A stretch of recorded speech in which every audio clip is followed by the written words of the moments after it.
В момента, доколкото знам от много сигурни източници, един от които е списание Variety, за Яростния Зезел се снимат 3 документални филма.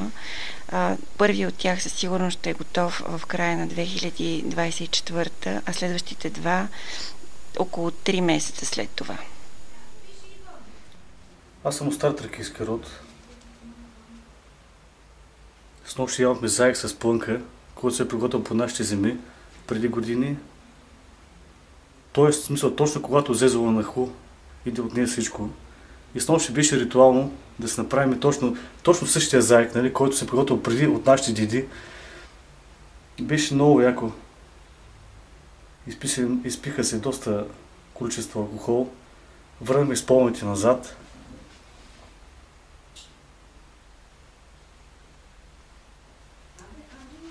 Виждам и на вратата си имаш репродукция на лика на Зезола. Да. Това ще остане завинаги в моето съзнание. Това е неговият лик.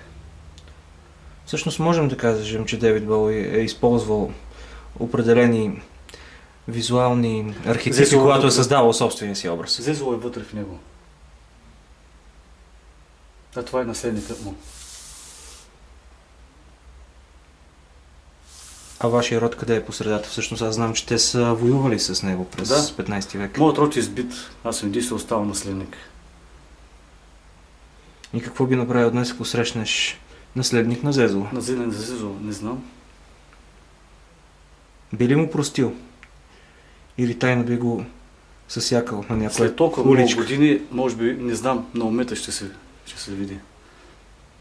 Може и да му простя.